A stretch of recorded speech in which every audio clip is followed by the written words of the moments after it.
Greetings. I'm waiting for people to join. This is probably the first Wednesday I've actually been able to show all the way up, which is really cool. Man, I'm really happy with this new schedule. Every Wednesday I have different practices that I'm going to share. So this one is about feeling. This one is about sensory awareness. And we all have it. We have it in various forms. Sometimes we might feel in our mind, okay? And that doesn't sound like it's possible at all, but it is. And oh goodness, it has been such a minute since I've been here. What's been happening is every Wednesday, I have a different experience that I bring in, okay? And so the ones that I'm doing right now, okay, are the ones that are listed on the banner, right? And so I have the frequency. That'll be the following week. Next week, I don't know what I'm going to do. It's like, I think it's like a fifth week, right? And so I don't know. I'll probably be here. I'll be here anyway. I just don't know what I'll do. Anyway, so today, what we're going to do is we're going to talk about feeling. Okay. And feeling doesn't necessarily have to be associated with emotion. Emotion is the descriptive terms that we use toward ourselves so that we understand, create an understanding of what we are experiencing. Okay. Now, I want to teach people how to go into their sensory awareness. Hi. And in your sensory awareness, okay, that would mean that you felt into your experience. So how would you do that? All right. What are some ideas that you have that you do? Like, talk to me in the chat and let me know where you're at. What would you like a how-to? Would you like a little bit more? Okay. And so feeling is a broad word that gets misused.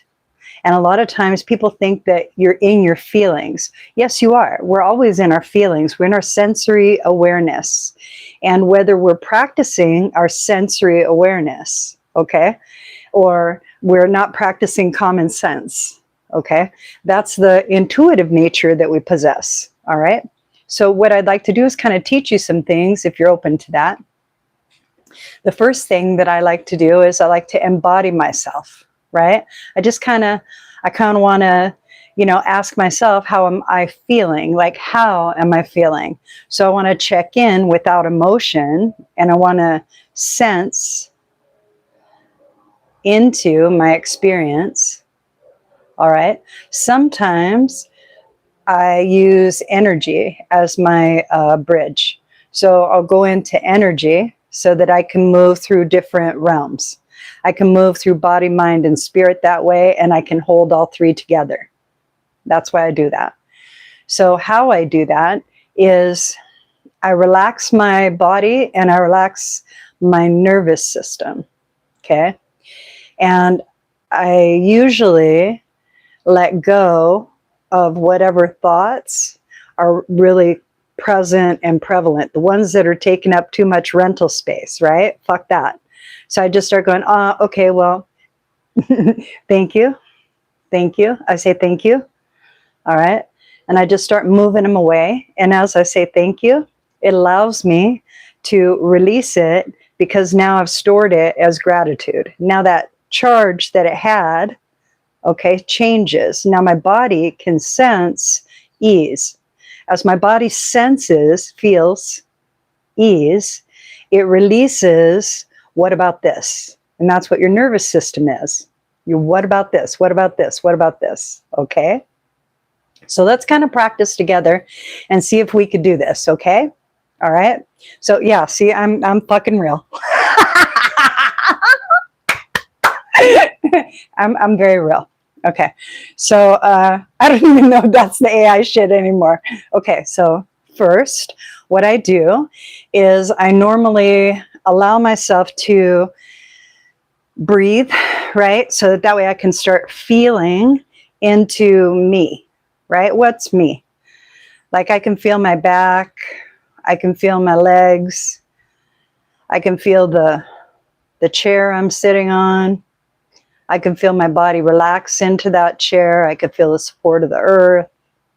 I could deepen my breath. I could take a breath, a good breath, and let go of that.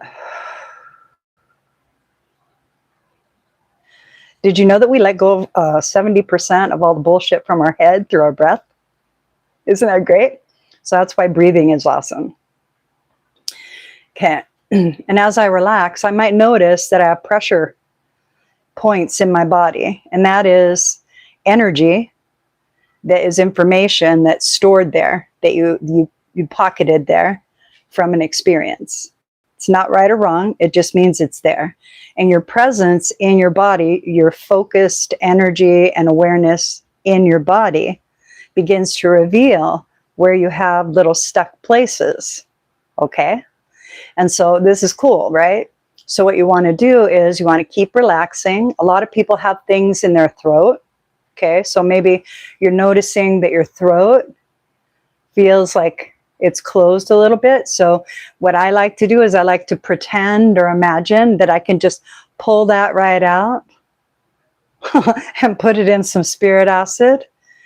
And for me, it changes. And if you let it, it will change for you as well. Because we're creating what's called an entrainment. That means we're all in the same fucking vibe, okay? And because I'm the one that kind of started it, and I know where it is that I want to go, I am kind of guiding the ship, okay? And as we suggest to one another that we want to feel better, we do. As we suggest to one another in consciousness that there's spaciousness, we feel it. If we begin to suggest to one another that it's okay to relax, we can. And you can feel your nervous system relax. And these are all just us in oneness suggesting that it's okay to relax, okay? And that's how it works. So that's the first thing. You may notice that in these little pockets, all right, what I was taught in an energetic class, okay, was that I could put my hand on my heart chakra and I could touch any part of my body and release whatever stagnant energy was there. So go ahead and do that. Take your time. Doesn't matter which hand, because, you know, the energy is on either side, okay? But do that. So if it is your throat chakra, somebody just released something from their throat chakra, that's really good. Somebody has something down just below, like almost even with your belly button, a little bit lower on the left-hand side of your sacral chakra. Yeah, just tell that it's okay to create. It's all right. You're a great creator. Okay, there you go. That's really cool. Right? Yeah, and it kind of lets go of tension in the body, right? Because that's what we're doing. We're holding energy in the body. So as we go through what we feel and we don't assign emotion to it, we can just release the energetic information. Isn't that easier? It's time for us to really step into the beauty of who we are. The beauty of who we are is frequency. We're many little frequencies of thought and feeling, all right? And as they come together, we become our own vibe. And then we share our vibe with other people who have brought all their frequencies together, and they're in their vibe, and then we all vibe, okay? And this is how you do it. You begin with you, and you center you, because you're the most important person in your experience, all right? You're the one who's having it. You're the one who's telling the story to you all day long.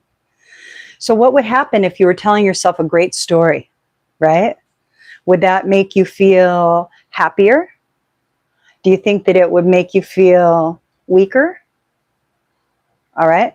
So what kind of words could you use that would amplify a feeling of success, of joy, of appreciation? What sort of words could you put together for yourself in the story you're living that would amplify those vibrations? Because that's what words are. They're vibrations. They're descriptors to how we are working with the energy around us using our sense. our sensory awareness. We're pulling in energy often to make a feeling start. All right? So the idea is to be in charge of your energetic field. You can feel how everybody went like this, right? All right. And that's because we were working up to our equilibrium, so to speak. Okay. The idea for beauty's frequency, right, is that I use mantras wrapped around that particular word. In some practices, indigenous practices, beauty is a force of nature. All right. Like the wind. Okay. And it carries with it that same impact. So we've been made to think that beauty is an aesthetic, and it is, but that's not the only component to it. Beauty is the inner version of you that you allow to shine through, right? That part that doesn't have shame, that says, I can be present anywhere. That's the beauty of you. As we go through times such as these, okay, just the world in general, all right? What happens is that we get challenged by our beliefs that were most likely fed to us, okay? And as we get challenged, we start to separate from them and create our own or align with another. So beauty is something you have to determine to you what it is. So I like to use phrases like the beauty of the day, the beauty of the conversation, the beauty of my mind, the beauty of my heart, the beauty of the people around me, the beauty of the people here, the beauty of love, the beauty of life. And it takes me into a sensory awareness of beauty. And that's how I do it. That is the easiest way to get to where I would like to be. When I'm there, I'm in a different kind of frequency. I've tuned myself into a beautiful frequency. So what's going to happen is that things that I perceive as beautiful will begin to show up in my life. And so that'll be really cool. And so that is why I tune myself toward what it is that I would like. So that's what this will be about. It'll be about tuning in and learning how to get into your feeling aspect without assigning emotion to it. Emotions are the descriptors, and the descriptors can leave you powerless because they become onlys. The onlys are pockets of information that you store in your brain, right? And neuroplasticity has already proven that it'll move around if you want it to, as long as you talk to yourself differently, okay? So if you store something as an only, that's what's going to happen every single time you have that experience or an experience that is relatable to it. So giving yourself greater perception and perspective helps your clairvoyancy, because that's what that is. Clairvoyancy is perception. What can you perceive? It's not necessarily a picture all the time. It's not necessarily energy that makes itself materialize. It's not always that, but it's always present. Okay? All right. And you're always in it. You're perceiving something. So you're clairvoyant.